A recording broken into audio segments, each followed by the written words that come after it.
What's going on? Welcome. This is CANAM Fantasy Football Podcast, the fantasy football podcast. I'm going to do it all again. Sure.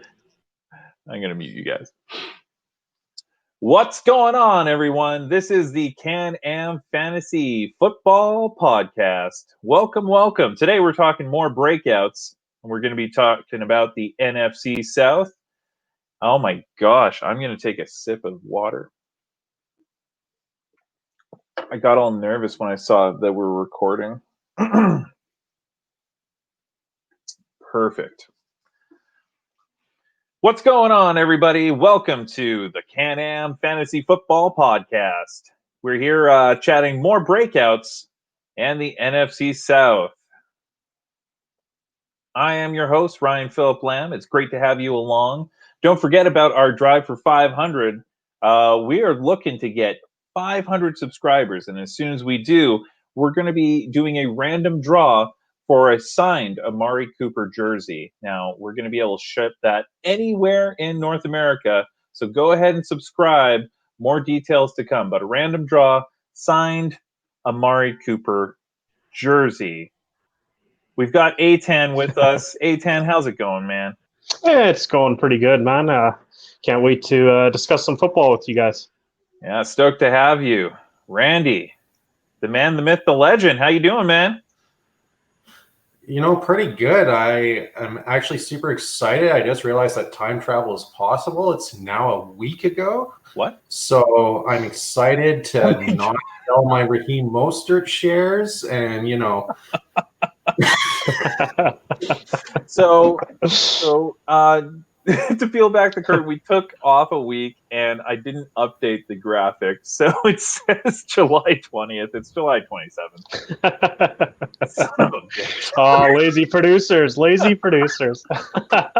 Right away, he's got to get me, eh? Oh, shit. I would expect nothing less from Randy. Yeah, that's true. So how's it going, man? How's your week been? Oh, you know, been pretty good. I'm actually moving to day shift at work, so that's pretty cool. exciting. So big life change there. No staying up till 2 a.m. anymore. Actually getting up at 2 a.m. Well, not quite, but definitely a positive thing going on there. Well, you're going to be up till 2 a.m. talking fantasy football with us because that's typically what we do anyway. So here we go. We got apparently a couple more breakouts. You see, Randy watched the last episode. He's like, I want to do that too. And I was like, that's a good call. So we've got two breakouts that we're going to go over. Randy, which one did we want to start with today? How about we go with the one I actually believe in and go with Daniel Jones. Wait a second. You gave me two breakouts and you only believe in one of them? Let's say the other one is more of a belief in talent and less than what I'm actually going to do with my fantasy teams this year. Fair enough. Okay, well, let's go ahead and start talking about Daniel Jones. Right now, we've got Daniel Jones as the QB 14. On the Fantasy Pros half point per reception rankings, everybody, I feel like there's a lot of people in the fantasy community really excited about his significant upside. He has a ton of weapons, potentially, although they were the majority of them were a little bit injured, but hey, any offense with Saquon Barkley in it, that's a pretty good start. What are your initial thoughts about Daniel Jones? Well, that's exactly where we're starting right there. You hit the nail on the head. Saquon Barkley, the guy is an immense talent. He's arguably the RB1 in the NFL. I know Christian McCaffrey is great, and he's proved it over the last couple of years. But talent-wise, Barkley is almost second to none. So, with that as your starting point, that's a leg up for any quarterback. With Daniel Jones, you have a second-year quarterback looking to make the jump.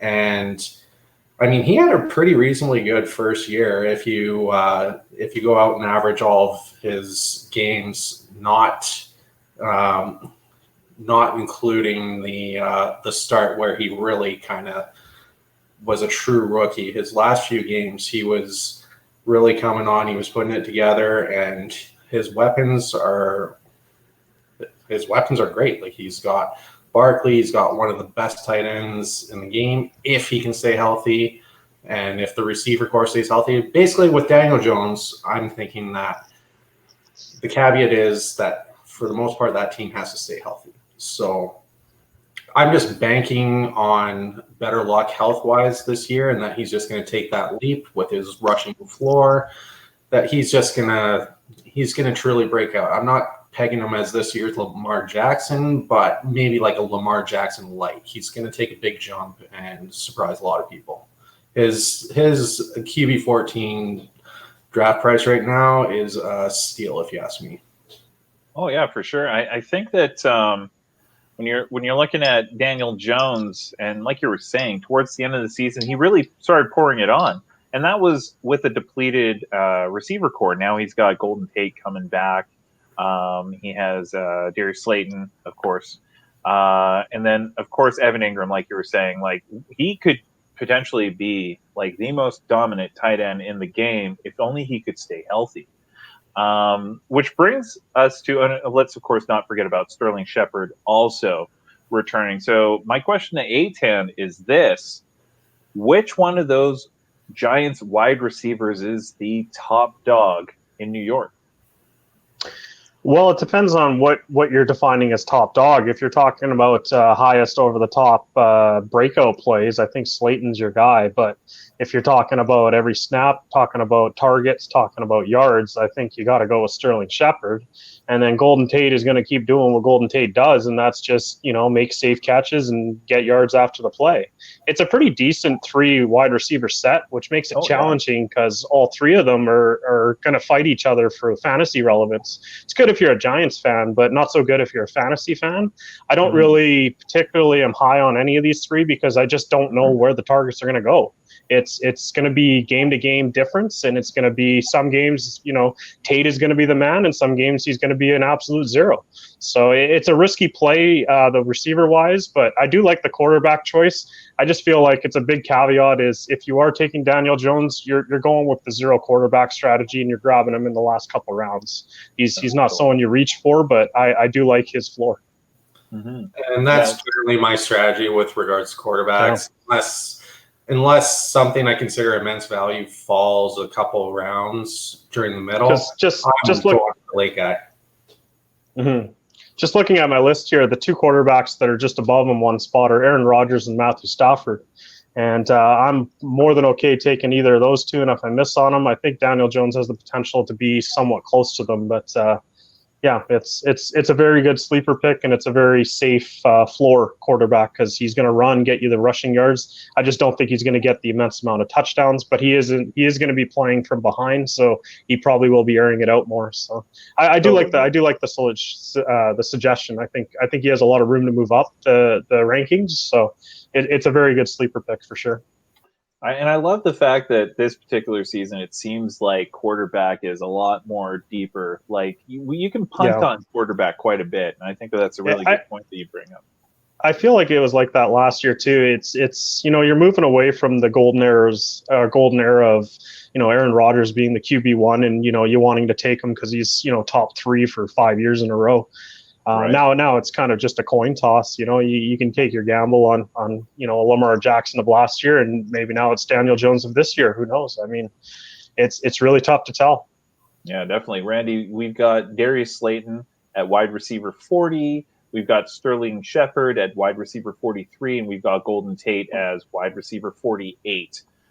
Which one of those 3 are you going to have on your squad? And realistically, would you draft any of them? Realistically, I would say the only one that might end up on my rosters is Sterling Shepard. And that's really just guessing that he might be used properly. If he's used in the slot where he belongs, he will dominate there and he will be great value. Otherwise, I can't see myself going with wide receivers too much. Mm-hmm. I think if I go punt on wide receiver, I might go Darius Slayton. just because he's the one wide receiver who exactly he's going to be on the outside. So he's the one wide receiver where exactly where he's going to be. Of course, it'd be really nice to get whichever slot receiver is going to be there, because that seems like the consensus as like the really exciting spot. But it's going to be tough. The Odell Beckham spot. Yeah, the Odell Beckham spot. Yeah, I'll take that any day, right? So yeah. Anything else that you want to add to Daniel Jones there, Randy? Not really. I mean, I've said all I really needed to say there. Yeah, totally. No, pause me for just 1 sec, right? I'm sorry? Can you pause me for just 1 sec? Pause you? Oh, yeah. Actually, delete me from the chat, not because I'm being a jerk. Oh, okay. I'm just gonna pulled the parachute. Yeah. Well, I mean, he felt shame for picking a Giants player. So let me just quickly say, let's go Cowboys. Let's go Cowboys. This is awesome because you see, we're supposed to be doing breakouts right now, and he's just left the show. Yeah, you know what? Let's breakouts. Yeah, he broke out of the chat. Let's talk about the news of the day then. Sure. Raheem Mostert just restructured his contract. He's staying in San Francisco. Mm-hmm. This is I'm not surprised, but does this change any of your opinions of it? Well, I think that that I have been the high guy on Raheem Mostert for a while now.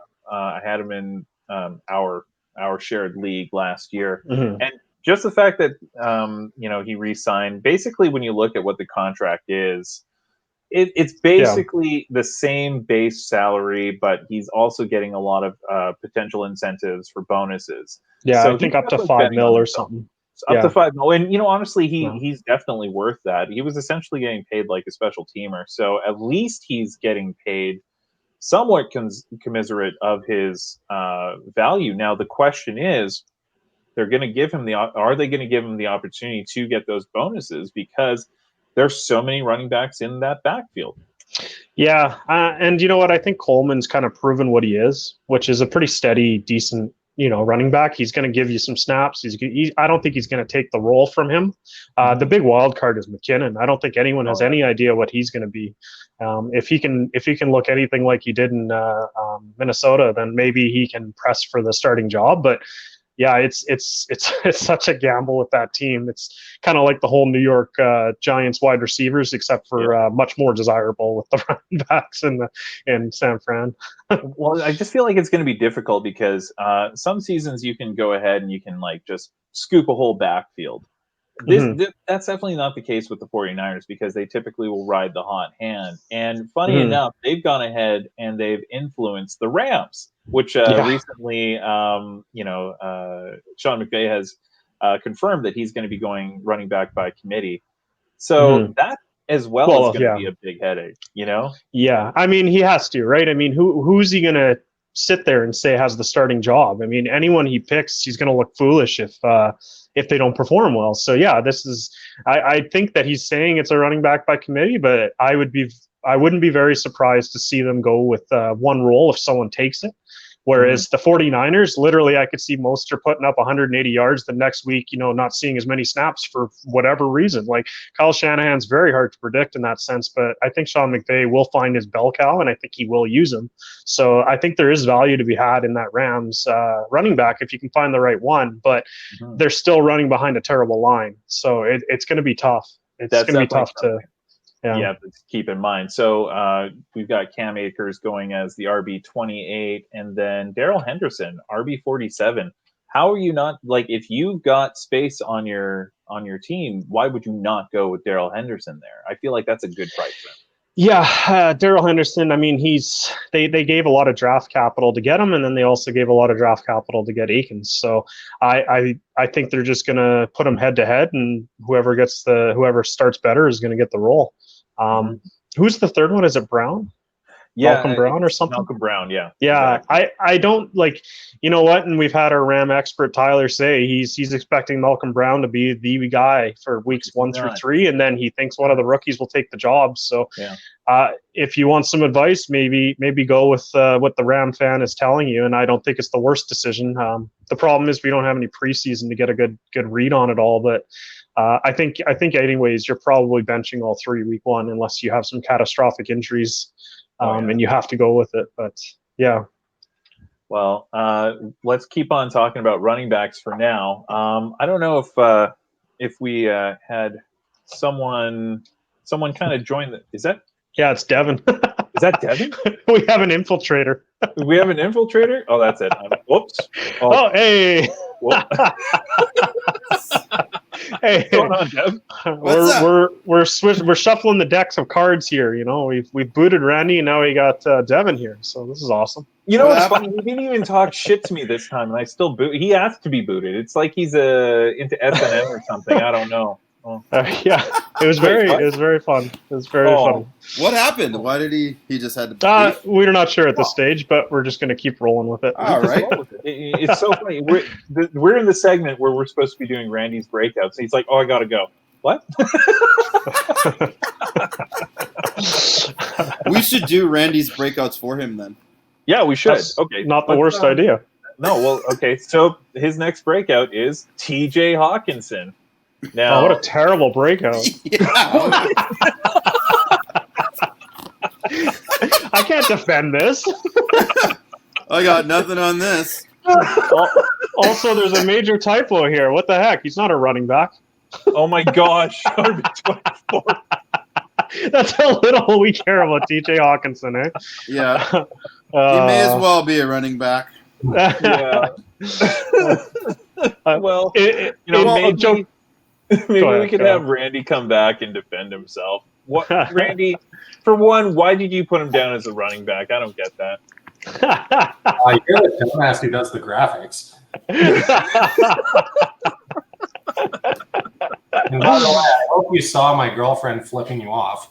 No, not quite. I know Ryan might have seen backstage. Yeah. Yeah, that's really good. For everybody who's in YouTube actually watching this, there's a backstage area where Randy was conveniently flipping me off, as well as his girlfriend flipping me off. Which, by the way, You would flip him off. I've never met your girlfriend before. Fantastic human being. She is one. She hates you. So She hates what? he hates you. So already. Jesus. Where'd you go?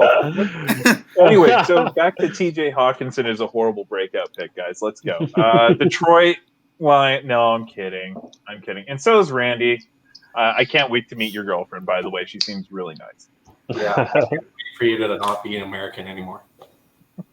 Yeah, I mean, like, I can't help the fact that I live in America. You know, Actually, you could have made several different choices to prevent that.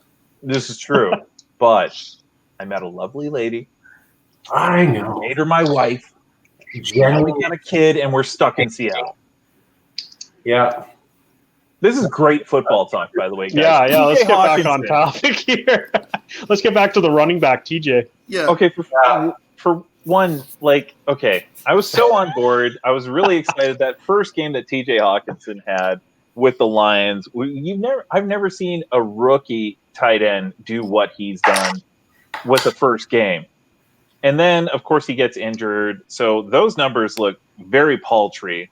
He's not a running back. He's a tight end. Tell me why you think he can break out this season, Randy. Well, you know, Detroit has a tremendous offensive line, so I think he's going to get a lot of blocking and have some room to move behind that line and find holes and get yards.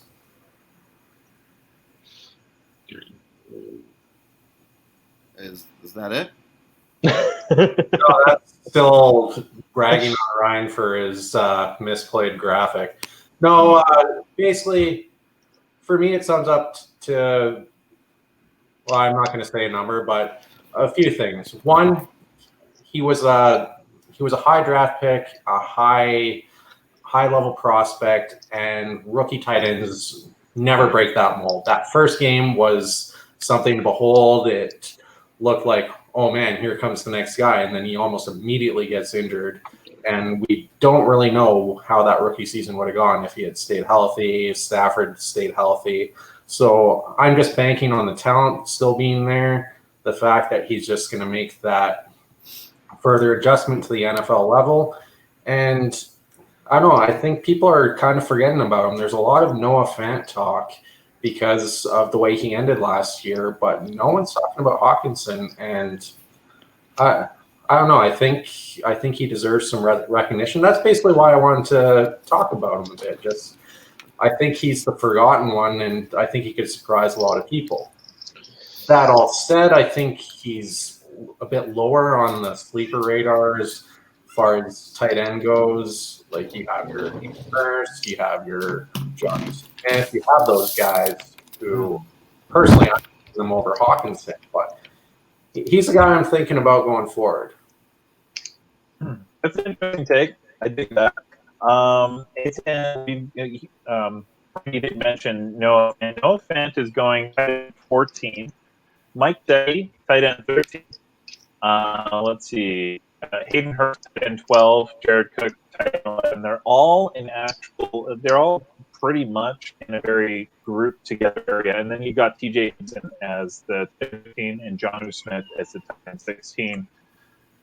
Which way do you go with that? If you go any way with that?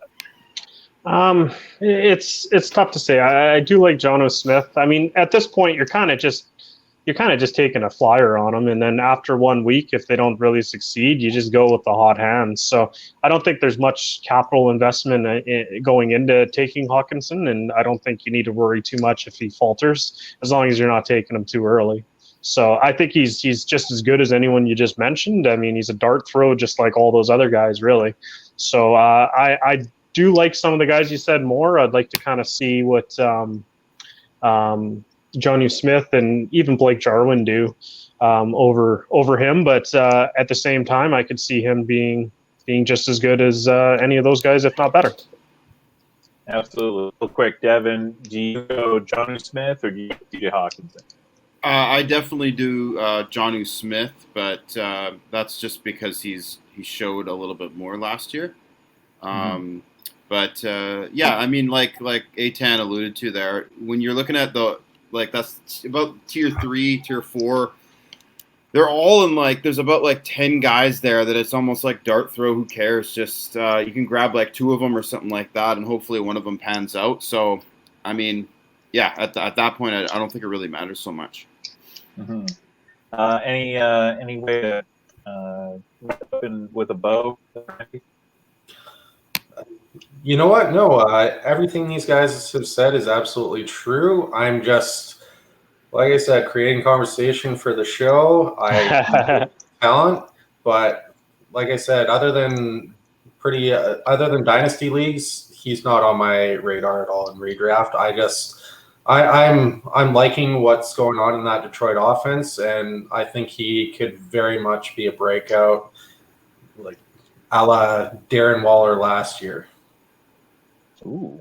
Okay. You know what? I think that's a great take. All jokes aside, I really like that call, actually. TJ Hawkinson, someone who I would draft going to draft, say, 2 lottery ticket tight end at the end of a draft. So yeah, good call on that one. Why don't we go ahead and about the Saints and go ahead and start our NFC preview. Eitan, well, and this particular. This preview is going to be awesome because the NFC is poised to be as competitive as it's ever been. You've got Drew Brees for 1 more year. You've got the Falcons trying to recapture their magic from that 62 finish 2019. And you've got Teddy Bridgewater just moving down to Carolina to go ahead and take over there. And, oh, yeah. Hey, the Ryan. Greatest quarterback of all time. Brady, yeah.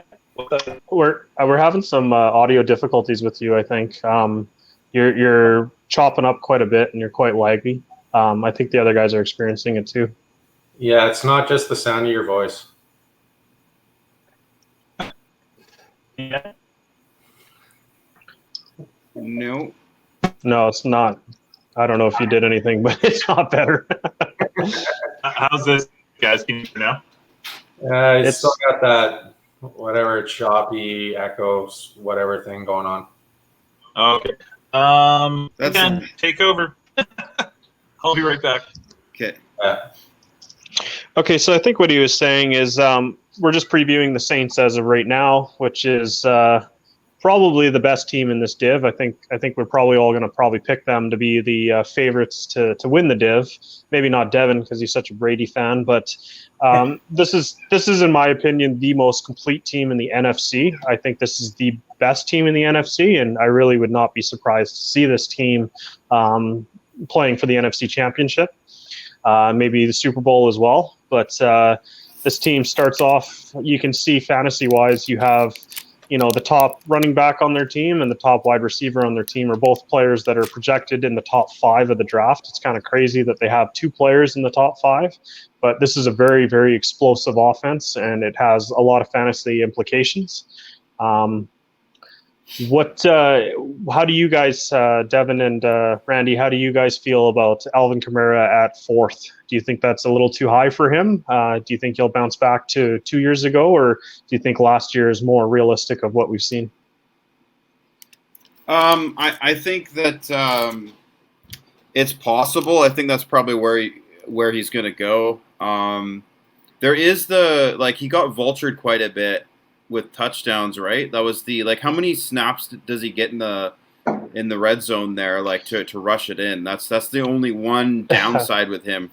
But it's funny you mentioned that because I was listening to a different source, and they were saying last year he had 13 attempts in the red zone of rushing, and Latavius Murray only had 3, which is very surprising. Oh, that's surprising. Yeah. Oh, this is within the 5-yard line.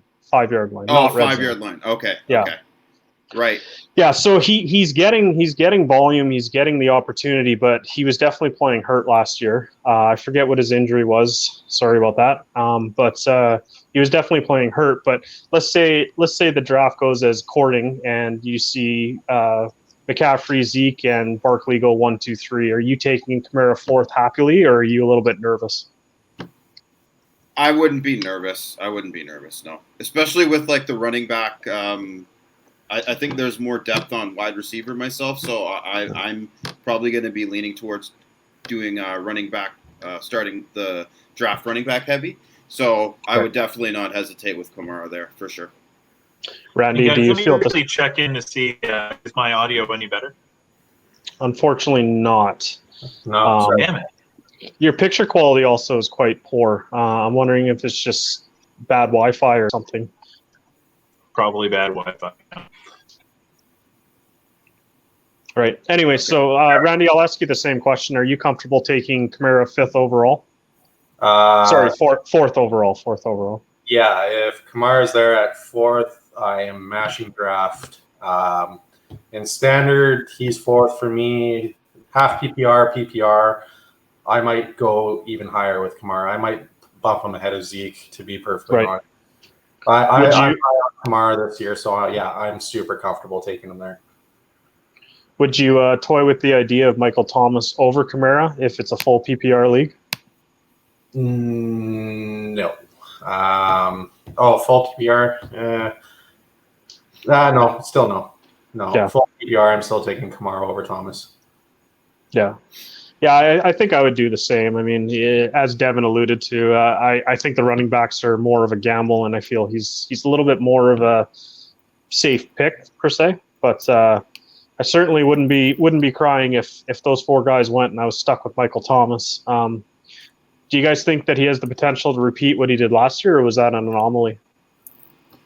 It's kind of interesting because they're one of those teams that they're so good on both sides of the field, on defense and offense and special teams. They're so well-rounded, like you said. So it's interesting that they still air it out as much as they do and attack. But I'm wondering, I don't know if he'd be able to, do they want to spread the ball around a little bit more now that they got, is Emmanuel Sanders the best number 2 they've had in a while? Yeah. Yeah? Yeah, I definitely think he is. This is a team that's kind of been looking for that second wide receiver. I mean, they've been doing Ted Ginn for a long time, and you know what you're getting with him. He's a safe player, but he's not really a blow the roof off type player like Samuels can be. So I definitely do think Michael Thomas is going to see a reduced target share based on the fact that they got Sanders, but I don't know if it's going to affect his fantasy performance that much. What do you think, Randy? Yeah, I don't think he's going to repeat his record-setting year per se, but I don't think he's a threat of not being top 5 as long as everything goes normal in New Orleans. He's about as safe wide receiver draft pick as there is, I think. I think a little too rich for my blood at ADP of 5, but I mean he's as sure as a bet as there is right now. Yeah. One thing about the Saints I was gonna talk about a bit because with COVID and stuff, like they are always so good at home with the home field advantage and stuff. There may not be a home field advantage this time, so I'm wondering if that's gonna make them any worse at all. I know it's still the same team, but Yeah. The one thing I would argue is they've now gone 2 seasons in a row 7-1 on the road, so they can play outside the dome just as good as they play in it. This is just as we've said. Like I honestly think this is the best team in the NFC. I don't think that there's anyone even close to them, to be honest. I think they're the favorites, and then everyone else is kind of battling for next. The thing that could hurt them is just being in probably the strongest or the second strongest div. I think they're going to have a hard time potentially getting first seed based on that, which is huge this year because first seed, they're the only ones who get buys. We're now going into 7 playoff teams this season, so. That first seed is going to be big, and it'll be interesting to see if they can grab it. Yeah. I think at this point it's just like trying to find faults in something that's amazing, and it's like trying to find things that are bad about a really good Rolling Stones song or something. But anyways. Okay, so moving on the roster, I do want to quickly touch on Jared Cook. Right now, he's being ranked as the 9th best tight end. Do you guys want any shares of Jared Cook? For me, no.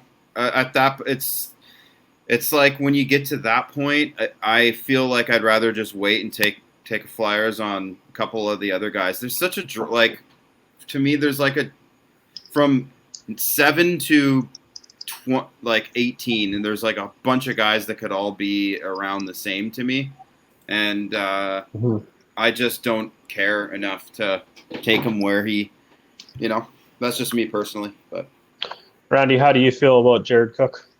I tend to agree. I think I'd be more inclined to just wait a couple rounds and take one of those flyers we talked about that have a lot more potential upside, I think. So if the price is right, depending on how the draft goes, I could see myself landing him, but he's not someone I'm targeting. Yeah. No, I echo both of your guys' statements. I'll agree with that. I'm just trying to find Emmanuel Sanders. So Sanders is kind of ranked right where all the 3 New York Giants receivers are. He's ranked around 43. Would you take Sanders over, say, Sterling Shepard or Jamison Crowder or Anthony Miller, Randy? Oh, you picked 3 guys that I'm going to say no, but around that range, I think that's a pretty good range to take him. I've stopped doubting Emmanuel Sanders. I mean, last year he was coming off the Achilles tear, which is supposed to just destroy a wide receiver's career, and he was incredible last year. So I'm done doubting him, but you just happen to list 3 guys that I'm probably taking. It's close. How about you, Devin? Do you want any shares of Sanders on your team, or you kind of worried about the wear and tear and the age and the new offense? I'm not really worried about that so much for him. I would like shares in him, but I think, again, it's a similar thing. Like the guys that are sort of falling around him, I might take instead. I am not really going to be I think if it was Sanders or Shepard, I'm going to take Sanders myself. But a couple of the other guys you mentioned, I'd be taking over him, and I'm looking at the rankings here. So, Yeah. I don't really want to get into quarterbacks. I'm not a big quarterback fan. I don't really have much faith in drafting Drew Brees where he's getting drafted. I don't think either of you guys are either. But if any of you want to make a case for Drew Brees, by all means, the floor is yours. It's Drew Brees. He's a safe bet to air it out a lot. And where is he like now? He's fallen quite a bit, right? According to this sheet that he put up, he's saying ADP 80, which is 8th round pick roughly. I mean, that's not too bad, but like I'm probably going to be taking a quarterback in the dead last round. Nope. Yeah, I mean, looking around there, you got Kareem Hunt, Brandon Cooks, Will Fuller, Carson Wentz, Ronald Jones. I mean, I find it tough to take a flyer on Drew Brees just because he's a safe quarterback that doesn't have that game-breaking upside. I'd rather gamble and see if I can get a top 5 quarterback. Yeah, I agree. Yeah. Yeah, that's where I'm at as well. If you want to draft Drew Brees, you're basically saying I'm content drafting the QB9 on the season. And when I'm going for a late round quarterback, I'm going to try for the upside more than that. I'm just looking at the list here. And I mean, yeah, value is value. If Drew Brees is in the right spot, I'd be okay taking him. But I'd be much happier getting guys like Stafford, Rodgers, Jones, Tannehill, even Goff a bit later because of the upside that's there. Yeah, and those guys are, 2 rounds below where you'd have to take Brees, according to ADP. Yeah. But again, it is Drew Brees, and it's on that really good team, that really offensive team. So it's not like I don't think he's going to hurt you. No. He's not going to hurt you. He's just not. He's just not going to have that game-breaking upside that you're often looking for in a quarterback. Like we all want to draft this year's Lamar Jackson or 2018's Patrick Mahomes. Like we all want those guys. Or Dak Prescott. Dak QB2 last year. Heck yeah. Yeah. Well, I'm back, and how is everything? Am I still fuzzy, or what's the deal? You're a little fuzzy, but we could try it if you want. I mean, is it any? No. You're kind of frozen. You literally haven't moved for about 20 seconds, so that's not a good sign. And you have the mumps.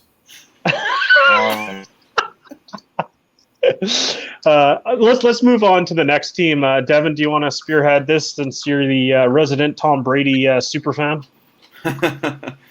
Yeah, it was sad to see him go, but it's also kind of exciting to see him be surrounded with this kind of talent. He legit has never had talent like this around him, like everywhere. I don't think once in his career. I mean, obviously Randy Moss, Gronk, and stuff like that. But I mean, if you look at what you got here, what we're looking at, Mike Evans has been consistently a top 7 wide receiver every single year, fantasy wise. Chris Godwin blossomed. They just got some, and obviously Gronk signed there. So yeah, there's some really good talent there. But if you want to take a look at it, I guess the interesting conversation here is who do you guys want to have out of the 2 wide receivers there, Chris Godwin or Mike Evans? Godwin. Yeah. So you would draft him ahead of Evans? I would, yeah, and that's based on the fact that Tom Brady is a quarterback that gets the ball out of his hand at record pace, and Chris Godwin's the slot receiver. He's the Welker. He's the Edelman. I think he has the opportunity to get volume up the yin-yang, especially if you're in a PPR or half PPR league. I think he's going to get a lot more targets than Evans. Okay, interesting. What about you, Randy? I'm with you on Godwin, but my only counter is to say that Mike Evans could be the Randy Moss to Brady. And let me clarify by not saying he is Randy Moss. It's just he could be that style receiver for him who was very successful with Brady. So I'm not picking on either guy. I would pick Godwin over Edwins or over Evans, but it's pretty close for me, and I'd be happy with either guy. Yeah, it's interesting. It's like where they're going. For me, I'm going to take Evans over Godwin. I just think he is the more proven wide receiver. And Like you said, the touchdown potential there is pretty huge. And I know, like, the thing is, like, Brady likes to pass those short slot routes and just dish it out to his running back in the backfield. But I think that was also part of the game plan of just working with what he had at the time. I think he's shown, like, a lot of times last season and the season before that where he was trying to air it out and stretch the field. It's just he didn't really have anybody that was able to make those big plays, right? So I think Mike Evans is able to do that. You're probably right about the volume, though, with Godwin, if he is going to be the Edelman. So that's interesting. Keyshawn Vaughn. Now, Keyshawn Vaughn and Ronald Jones at running back. The interesting thing about this is you're getting a lot of hype about Keyshawn Vaughn being the rookie coming in. They're saying that he's going to be the passing downs guy. What do you guys think about these two guys? Are you anyone favoring one over the other, or? Go ahead, Randy. Okay. Right now, especially with COVID and the next preseason, I'm going Ronald Jones. I'm thinking Keyshawn Vaughn's getting a lot of hype, and with good reason. He's a talented guy, but I think rookies coming into the league this year especially are going to have such tough sledding that incumbents are going to be given every opportunity to keep their jobs. And I mean, Ronald Jones was pretty freaking impressive last year. You can't discount that. Like, he had an atrocious rookie season, but his sophomore season was pretty impressive. And I think a lot of people are just preemptively counting him out because of the Keyshawn Vaughn hype coming in. So I'm liking Ronald Jones at his current ADP. I don't think I'm going to have any shares of Vaughn where he's at right now, but I think I'm going to have a lot of Ronald Jones. How about you, A10? Yeah, I kind of agree with a lot of what Randy said. The major asterisk, the major caveat of this team is whichever running back doesn't pick up their block and gets Brady some sacks is going to be riding the pine quicker than you even know. It doesn't matter how much production they do. If they're not doing their job to protect the quarterback, they're going to be benched. Yep. So you could say Ronald Jones has an edge up because he's been in the NFL for a bit, but he is only 5'11" and he's 208. So maybe he's going to be quick enough to chop block the rushers and stuff and do his job. But another crazy thing that a lot of people don't know about these two running backs is Ronald Jones is actually younger than Keyshawn Vaughn, even though Keyshawn Vaughn is a rookie this year. Ronald Jones is only 22. He's starting to learn the game. He's starting to learn the league. I definitely would be taking some shares in Ronald Jones over Keyshawn Vaughn. But if Keyshawn falls enough, I mean, heck, I'll take a piece of it. It's, you're looking at maybe a 55% chance Ronald is the guy and a 45% chance Keyshawn's the guy. So just get a ticket, get one of them. And if you get the running back in a Tom Brady offense, that's a pretty good place to be. Yeah, totally. And we just got some breaking news here from our host, who is not able to be a host today, that Ronald Jones has been confirmed the lead back Tampa there. So there you go. You're probably going to want to be taking Ronald Jones, but just keep an eye on the situation there. Like you said, A-Time, very good point. If Brady gets sacked because of missed blocks, they're off the field. Yeah. So yeah. He's 43. Come on, you got to protect him. Yeah. Yeah. But yeah, funny you mentioned the age stat. I was locked and loaded, ready to go with that one, but you beat me to the punch there. And Ronald Jones, I've heard in this offseason, his pass protection hasn't been highly touted, but apparently he's been very much working on that. So it'll be interesting to see because, like you said, if he's not doing his job there, Brady doesn't care about your fantasy team. If he's not getting protected, he's going to go with the guy who's protecting them. Yeah. Yeah. Can I just make a quick point about this graph here? Why does Tom Brady look like he's from Madden instead of a real picture of him? Or am I just tripping out? I guess they don't have a photo of him in jersey yet. The jersey looks fake, but everything else looks kind of good. I mean, right? Okay, we're talking about Madden Tom Brady. How about 8-bit Mike Evans? Well, that's just to replicate what our host's video looked like. Sorry, Ryan. I do it because I know you can't defend yourself right now. He's trying to defend himself in the chat, but without being able to hear. Yeah. Hey, you know what? We're gonna push his buttons too far, and he's just gonna throw it and say, "You guys do this graphs," and then we're gonna be in trouble. We love you, Ryan. Well, I mean, we don't really want to spend too much time on quarterbacks because I think we all agree with the same thing that we're going to take quarterbacks super late unless you somehow manage to luck out on one of those super elite guys that fall to you. But like, what about Tom Brady? Is he going to be any worse, any better? What do you think?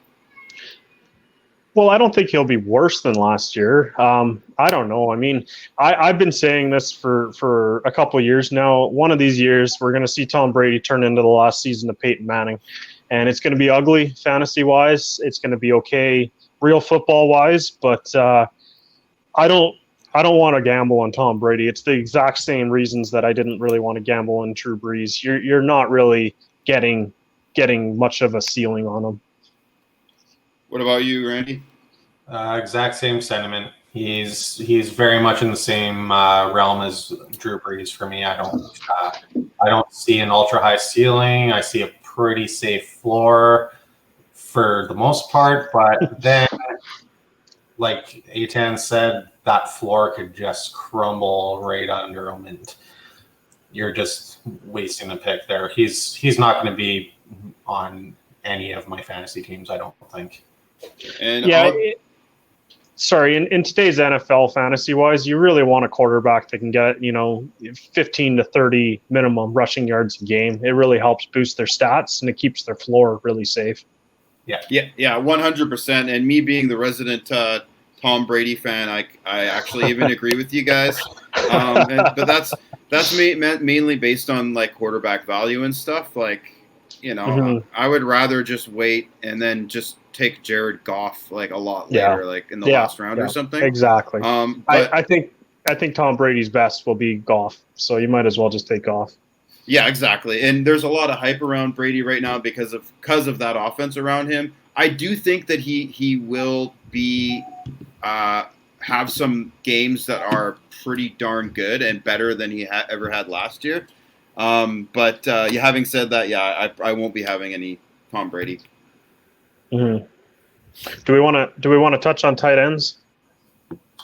Probably should, since there's 3 of them there. Yeah. Yeah. I'll start by saying fuck OJ Howard. We can tell who drafted OJ Howard in the last year's pool. Yeah. I got some shares of him in one of my pools, and I was colossally disappointed as well. I don't know what to think about that tight end core. I think I'm going to err on the side of I don't think I'm going to get a piece of any of them. No, none of them for me. Gronkowski, amazing tight end, one of the best ever. I just don't see him living up to that value, and I don't see that ceiling being there either.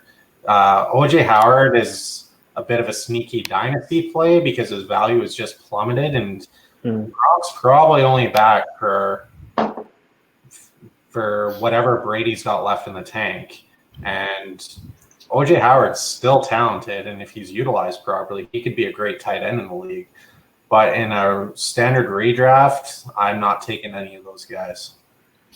Well, Rob Gronkowski hasn't played a full season since 2011. Yeah. I mean, he's had guys.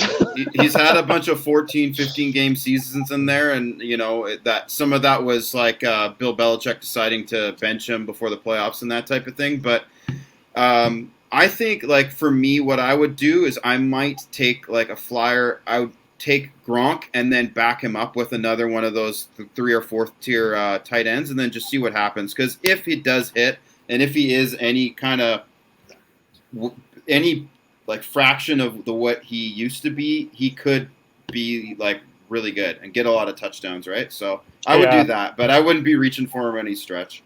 You're kind of hoping he's Eric Ebron of 2 years ago, really. Yeah, You're hoping he's just standing in the red zone, jumping and out beating everyone to the jump ball because he's a freak of nature. And you do know that, like, the one thing again with blocking, Gronk is a fantastic blocker. We haven't seen him for a year, but I don't think that's going to be like. I think he's going to be able to still block very well, so he's going to be out on the field until he gets injured, which is probably guaranteed to happen. Yeah, I guess if he's there and it's late, go for it. But geez, I just don't. I don't have good feelings about him. I mean, it's a long time off, a lot of injuries, a lot of mileage, new system. I don't know. I don't know. Well, let's look at it. Would you consider? Let's say the draft, like, and you kind of forget about tight ends for a second, and then you look and you go, oh crap. Would you take Gronk in, like, where is he going? He's averaging like the 10th round. I'm trying to find where he is. He is going as the tight end 10 around 105, which would be 10th round. Yeah. So would you take like Gronk and then back him up with, or Jonnu Smith and then back him up with Gronk? Would you be comfortable doing something like that?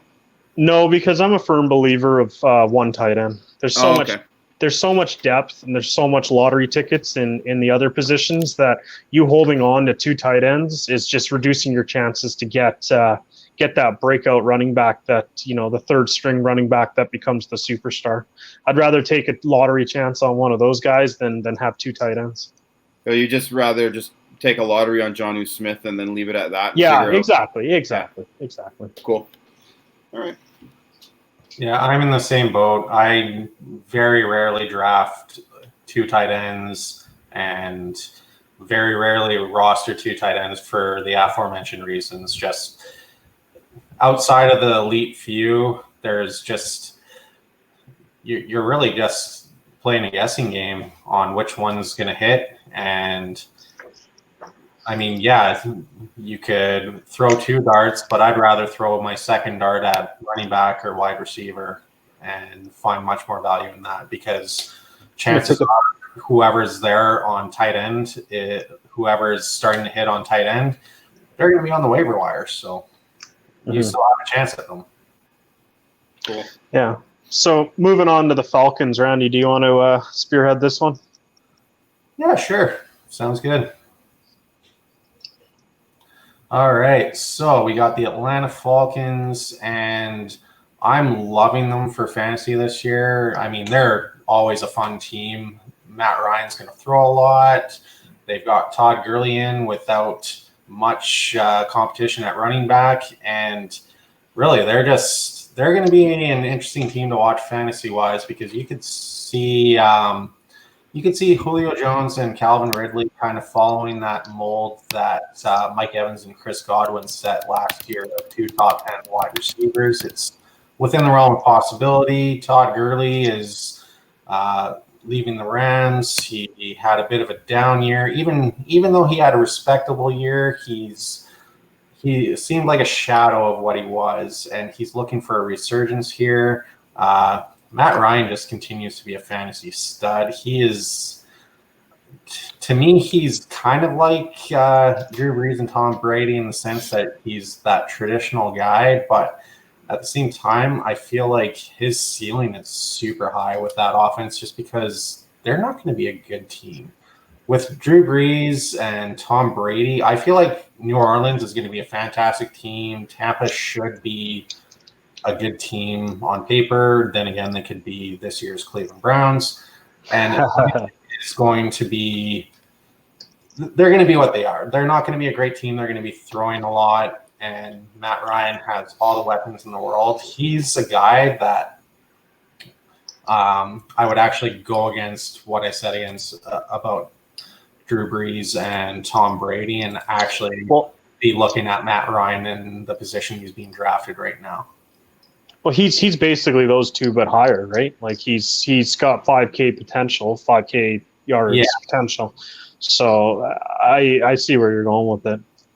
I feel like the ceiling's there with Matt Ryan more so than it is Brees and Brady, and it's just because with those two teams, I think we have a better expectancy of what they're going to be, what they're going to do. Like Drew Brees is going to be in a lot of positive game scripts, so he's not going to have to air it out. Matt Ryan's going to have to air it out pretty much all the time. Yeah, the defense is pretty bad, so I agree with that. Can we talk about Todd Gurley for a bit here? Because I know before you were, Randy, if I remember, you were pretty high on him behind that O-line and stuff, even though it was a team shift. Are you at all concerned that Dan Quinn even with like year after year, they go with a committee, and I know there isn't that many other names that jump off the page that are sitting in the running back corps there. But are you at all concerned about that Dan Quinn will just continue to do the running back by committee? Not really. I feel like Devon Freeman succeeded for years in Atlanta, not injury notwithstanding, and Todd Gurley to me is just a flat out better running back. Less his injury concerns himself. So I think that the risk is worth the reward. I think that Todd Gurley has a sky high ceiling, even if they do some sort of committee approach, because he's just that good if he's healthy. So I'm banking on the talent there, banking on that offense, and I'm all in on Todd Gurley this year. Okay. What do you think, Eitan? What about Gurley? I like him a lot. I like where he's being drafted. I think you're looking at around the end of the second or start of the third. If you're able to grab, if you're first overall and you grab McCaffrey and then you get Todd Gurley on the wraparound, you're looking like a pretty damn good start to your team. People talk about Todd Gurley being this, ancient running back. He's got some hard miles on him. He's been ran pretty hard for quite a while, even since college, but he is still only 26. And his numbers last year, I mean, they were great. He just didn't get a lot of opportunity. He didn't get the ball very often. If he got the ball more, I think he would have put more points up. Plus, he was behind one of the worst O-lines. Now he's moving to one of the better. I think there's a lot of stuff to like about Todd Gurley here, and I think there's a lot worse running backs to be taking around this spot. Like, I'd rather take him than Melvin Gordon. I'd rather take him than Le'Veon Bell or any of those guys. I think it's worth the risk on that offense, and I think he's going to have a good year, especially with the competition behind him is quite minimal. I am hearing some stuff about Brian. Is it Brian Hoder? Brian Hill. Hoder. Is it Brian? Hoder. What is it, Randy? Hoder? Yeah. I'm hearing some stuff about him. Brian Hill. Hill. Sorry. Ito Smith, Brian Hill, and Ito Smith. Smith is nothing. Smith is nothing. He's a change of pace back. He's nothing like Todd Gurley. He's quite frankly just downright disappointing fantasy wise and probably real life wise. He's okay, but he's not going to really challenge for that much. Would you guys handcuff him? Gurley? No. Just leave it. Okay. Not unless I'm in like a 8 bench team. In an 8 bench team, yeah, absolutely. But in a standard 6 bench, no, I'm not handcuffing Todd Gurley. So I will spend a lot of fab on it though. So you guys both think that Dan Quinn's going to go away from the committee approach and just lean on Gurley? Well, I think even in a committee, it still looks like 60% Gurley, which is going to be a lot of touches and a lot of production behind that O-line. So cool. I'm not concerned about it at all. And to your point about the handcuffing, I don't even know who's the handcuff right now. It's so up in the air that if I'm drafting a handcuff later in a draft, I'm going for a sure thing like Tony Pollard, Alex Madison, guys that are stepping in to be the guy if their starters go down. What about Mike Boone? Free Mike Boone. Get him off the fucking Vikings. I want that guy. He just get freed. Nice. Cool. So did we go break down? I know you talked quite a bit about Matt Ryan there. Did we break down the 2 wide receivers? No, we haven't talked about them yet. Okay, let's dig into that. So Calvin Ridley, obviously we all know what he did last year and how much hype he has and how talented he is. It's almost like it's the passing of the torch, but is it going to happen this year or is there a couple more years to go? This year. Ooh, hot take. So Julio's going to be not as good as Calvin Ridley? No, not saying that. I think it's going to be very similar to a Mike Evans, Chris Godwin type situation where both receivers will produce at an elite level. And just due to the ADP, Ridley is going to be the real winner there because Julio is I mean, he's Julio. He's probably going to be a top 5 guy if he doesn't get injured. But I could see Ridley also being in that top 5, top 10 range, and you're drafting him as the wide receiver 18. So huge value there. He's a guy I'm liking a lot going into this year. Yeah, so I guess you have to take, like, if you want Julio, you're probably going to have to take him at the back of the first sort of thing, right? So yeah, it's kind of like, I get it. So you're going to grab Ridley in about the 4th round or so. So it's kind of, if you think Ridley can be that close to or better than Julio, then that's some great value there. What do you think, Eitan? I think Ridley seems to be the darling of the offseason. It seems everyone keeps talking this guy up. I don't think you're going to see him in the 4th. I think he's going to start going earlier and earlier as we get closer and closer to the season, and that's okay. I mean, he's a heck of immense talent, and he's got a lot of room to go up. I think wide receiver 18 is kind of low right now based on what I'm seeing right here. I think he's going to move up, and once he goes up into the 3rd round, then you got to start questioning whether he's worth it then. But I would love to get some shares of Ridley on any of my teams. I just don't know if I'm going to be able to justify where he's going to start going. So if he's going to go, let's just say hypothetically he stays around where he is. Would you rather, so he's around the 4th, would you rather take him or take one of the Rams guys and have like security there, a nice big security blanket with a Cooper Kupp or a Robert Woods? Just in a vacuum without knowing what the rest of my team looks like at that point, I think you kind of want to go with Calvin Ridley's upside, but I'd be fine with probably taking either of the Ram guys as well.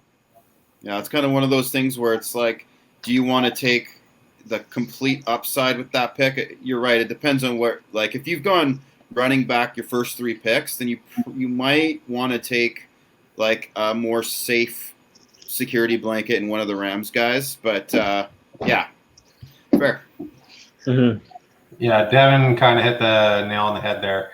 It's going to depend on roster construction at that point, because if I go 3 running backs, like you said, your wide receiver 1, you're probably going to want a bit more of a safe floor there. And for me, that guy is Robert Woods. But if I'm going safety in the first 3 rounds, then I'm going to want to start adventuring with that boom or bust type player. Well, I don't think he's going to bust, but I'm going to go more for that boom type guy. But let me ask you guys this: who are you taking between Ridley and AJ Brown? Ridley. That's a really good question. I think for this year I take AJ Brown. But it's really, really close. It's really, really close. Just based on upside? I just think that, like, what's the competition to take targets away from AJ Brown in Tennessee? Corey Davis. Well, you're right. I mean, he was a 1st-round draft pick. And he has shown flashes. He's never lived up to his draft position. He's been okay. No, forgive me. I forget. Like, I was trying to find the game log for Ridley, but isn't he kind of like up and down, like a little bit inconsistent? He's, for 2 seasons now, he's put up 850 yards and he's put up 17 touchdowns. So he's missed 3 games in that time. He's basically like a 10 touchdown, potentially 1 to 1,100 yard player. I think that's kind of his ceiling. Doesn't he kind of like go off for like 3 touchdowns one game and then kind of a little bit? He's showing that tendency as more in the Amari Cooper type mold. Right. Yeah. Or T.Y. Hilton. Yeah, where they'll put up big weeks, but they'll also have some no-shows. With Ridley, just because he's younger, we're not sure if that's who he is yet or if he's just still establishing himself. But so far, yeah, that's definitely what we've seen. Okay, so that's the type. You're going to get weeks with him where he just goes off and probably wins you the week, but then you might get a couple lower ones in there too. Okay. Yeah. Good to know. I'll tell you what, thinking about this more and more, I think I'm going A.J. Brown over Ridley. Yeah? Yeah, I like the upside that Brown has. Just to play devil's advocate, and this isn't to say that I don't like AJ Brown at all. I just like Ridley over him. But AJ Brown, him and Tannehill played a lot together on the practice squad and built up a connection that Corey Davis was unable to while he was playing. And Corey Davis is still a first-round talent, still a very good receiver who, I mean, let's just call it how it is. Marcus Mariota was just not very good with that team. And I could see Corey Davis emerging a bit this year. And that's not to take away from AJ Brown, but I'm going to take a third-year receiver over a second-year receiver anytime, just because that's kind of been the norm. It's called the third-year breakout for a reason when it comes to the wide receivers. So when it's a really close decision, I'm going to go for the third-year guy. That's just the way I've been, and it usually holds true. But it's a really close one. I like Ridley a bit more. Well. Yeah, that's fair. That's fair. Tight. Yeah. Okay, so I guess we're going to be moving on to Carolina. Let's take a look at Carolina. And there we go. There's something on Carolina. I'm just going to come out and say it. This is a 2 fantasy player team. I don't really want to touch anyone else. I think it's pretty safe to say Christian McCaffrey is by far the number 1 consensus overall pick. I don't think anyone's going to not take him first overall if they had a choice. What's your guys' opinion of McCaffrey? Do you think he can keep doing this with a new quarterback? I think that there could be a little bit of a dip, but yeah, he definitely is he's gonna be heavily relied upon, and it's just a no-brainer with him. I agree with you.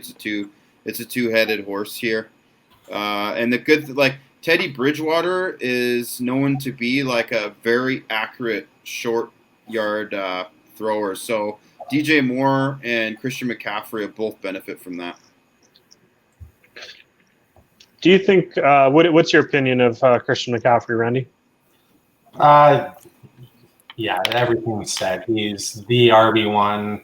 I mean, if you want to play contrarian and go based on talent, you could argue Saquon over him, but really just his track record right now is second to none. You can't not take Christian McCaffrey first overall, and I wouldn't be surprised to see him be the overall RB1 again.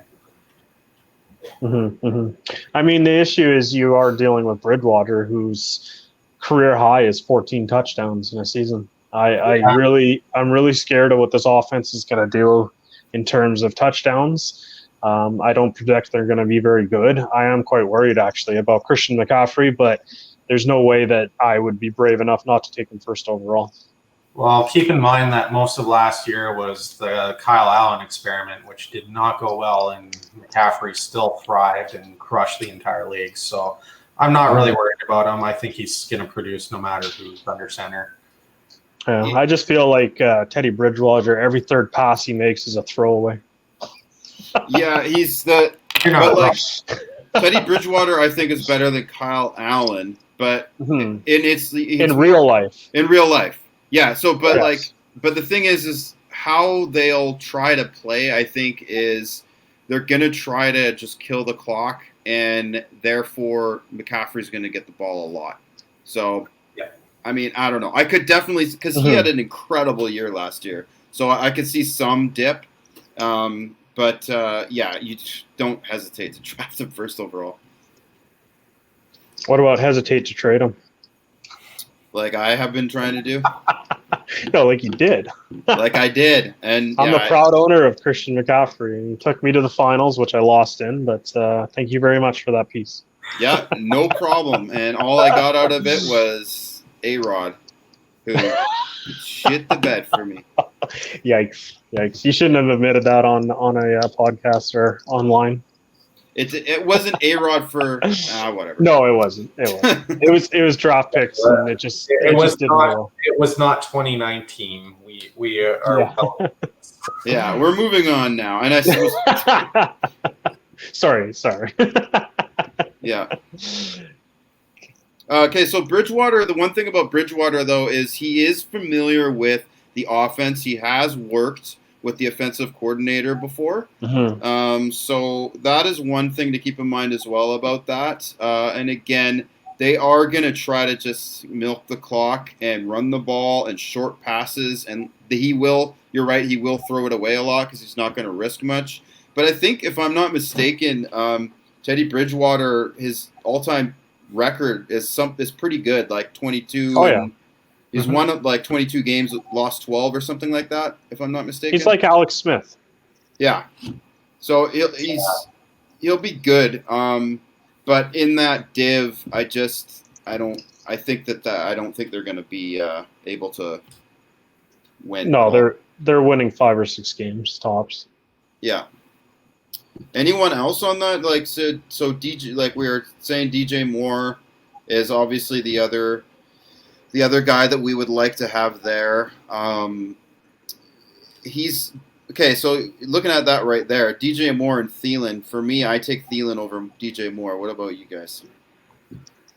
I'm Thielen as well, but I take Moore. Go ahead. I'm Thielen over Moore as well, but I take Moore over Cup. Moore is about the range that I think is fair for him. So if the value is right, I could see myself ending up with him, but he's not a guy that I'm chasing going into the year. I feel like his hype has blossomed. Like, he's gone up in ADP a lot. Is that because of the idea that Teddy Bridgewater is that type of accurate short yard passer? Then everyone thinks that he's just going to be. No, it's because he put up almost 1,200 yards last season in 15 games. Yeah. Like, right. he had a great season. He didn't have the touchdowns that you want out of a receiver. If he can get those touchdowns up, you're looking at a top 12 of WR1 with those stats. I mean, that's really, really good numbers he did, and he's a third-year player, that magic 3 year that Randy keeps talking about. Said once. The magic third year. I mean, if he can get his touchdowns up to 6 to 8 to 10, he's really, really good. Yeah. But would you rather him or Calvin Ridley? I would. Oh, jeez. I'd probably close my eyes and just pick one. I don't know. Randy, what do you think? I mean, I got to stay with my hype and go with Calvin Ridley on this one, but I wouldn't fault with anyone with going for DJ Moore. I'm feeling like he's good value there as well. I just think he has the higher ceiling and a much more potent offense. I mean, we've already talked about Teddy Bridgewater being more of a game managing quarterback, but he doesn't have many touchdowns. Like, I just don't see the same upside there. I think Moore is going to be. I think he's going to be close to what he was last year. He's going to put up a lot of yards, but I still don't think the touchdowns are going to be there because I just don't see that Carolina offense being very potent. Mm-hmm. I tend to agree with you. Now, what about any of the other receivers there? Robbie Anderson or Curtis Samuel? Any hope on those two guys? If I decided to get drunk and join a best ball league, maybe Curtis Samuel, because he's that boom bust type guy that he could just go off and win you a week. But other than that, the only guy I would like to mention who's not on the graphic is the tight end there, Ian Thomas. He's a young guy. He's been working behind Greg Olsen, and now Greg Olsen's gone, so he's the de facto number one. So it could be that he's going to gain some relevance, but that all said, he's still low enough that I'm not looking at him in drafts, but I'll definitely be keeping an eye on him when the season starts. Yeah, that makes sense. I would agree with that. And obviously, we're not going to be taking Teddy Bridgewater unless we're in a 2-quarterback league or something and you're desperate. Nope. Yeah, absolutely.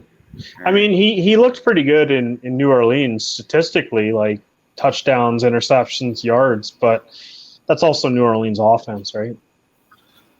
Yeah. I also feel like Bridgewater is a much better real life quarterback than he is fantasy. He's an excellent game manager, which in terms of real life quarterback is an excellent skill that you'd like to see on your team, but he just doesn't have that fantasy upside that you want in a guy that you're going to be starting. Yeah. Yeah, that's fair. I'm just taking a look at his stats here. I'm just trying to see if how he was as far as like rushing yards were concerned. And I think he had 9. Oh, I don't know. I can't find it. So just move on. Yeah. Moving on. I just want to touch on this real quick. If you want to be absolutely disappointed with someone with immense amount of talent that doesn't give you any points, take a look at Robbie Anderson, because you'll see flashes of brilliance and then you'll see absolutely nothing. So you want to talk best ball, I think Robbie Anderson's a pretty decent best ball player. Yep. Yeah. No, I hey man, Curtis Samuel, and that's exactly why I'm not going to be touching either of those guys, because you don't know who's going to hit on any given week. Yeah. All right. Well, I guess that. Oh, Ryan, you're not blurry. I'm not blurry? And you sound normal. What? Yeah, you're back. I'm back. It's all been a ploy. We were just toying with you the whole time. Welcome back. No. You were definitely lagging, but yeah, you look sharper. Wait, thank you. You know, I brushed my teeth. Did you get the mumps out? Yeah, I just talked to Sam Darnold, and I was like, "Hey, what did you do to iron those face things off?" That's awesome. All right, well, great show, guys. Sorry I couldn't contribute. By the way, I had to jump on just to say, yes, I heart Curtis Samuel. I will always love him, like that Celine Dion song from Titanic. Really, you're a Curtis Samuel believer, eh? Oh yeah, for sure. But I mean, like, not in like I can't get him unless he's in like a 14-team league. Yeah. No, I paid through the nose for him. So, and it's funny enough, he was a third-year wide receiver last year, but just the way things went, DJ Moore really proved just how good a wide receiver he is. I would probably go Thielen over Moore for sure, but yeah. Well, and also Kyle Allen, how bad a quarterback he is. That also Yeah. Sure. Yeah. Curtis Samuel, baby. Yeah, not unless it's a 14-team league. Yeah. Do you have anything else you want to add there, Ryan? Since you listened to us talk about all those teams, is there anything you felt we missed or didn't do justice with? No, I thought you guys did real good. The fact that you guys got the Rojo thing after I put that in the chat, perfect. I really think Ronald Jones is going to end up going a little bit higher than he is. So. Yeah, he'll sneak up. He'll sneak up for sure. Like a 5th round, 6th round is not going to be out of the realm of possibilities for him, I think. Yeah. And I don't know. I'm liking him where he's at. Obviously, I can't see myself drafting him out of his range where he is right now. Just like Randy said, Yeah. But yeah, that's a good show. Why don't we go ahead and we'll do a round robin. Devin, what sort of plugs do you have for today? I saw a thing on Dragon's Den where they invented this plug that's magnet. I thought that was kind of cool. That's my plug. Check out Wild Dove. Check out Wild Dove live. What? What just happened? Are we gonna get copyright infringement for talking about Dragon's Den? No, it's fine. It's fine. No, it's okay because I'm out. Yeah. Look, so long as we can tell, if we can tell Ricky that he's not in on the Dragon's Den, I'm happy. Yeah, fuck that guy. Check out Wild Dove live at Wild Dove Live. At Wild Dove Live. Thank you. A10, any sort of any plugs that are not literally plugs? No, I don't.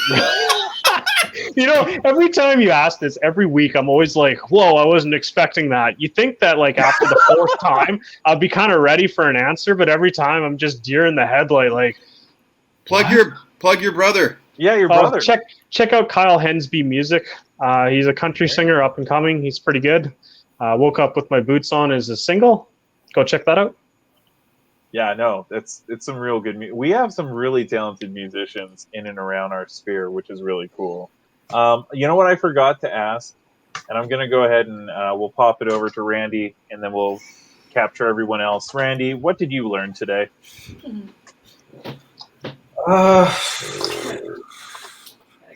That the show is better without you.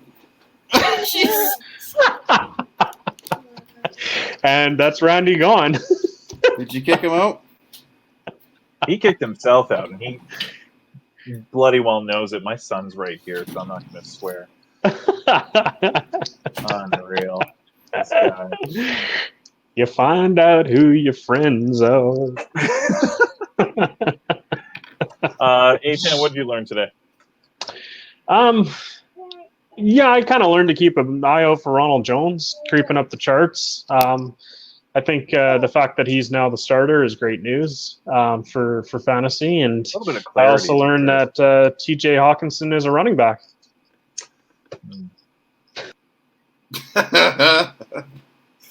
Are we going to make it 3 for 3, Dev? What did you learn today? I learned, well, yeah, I think I just solidified that I actually like Ronald Jones quite a bit.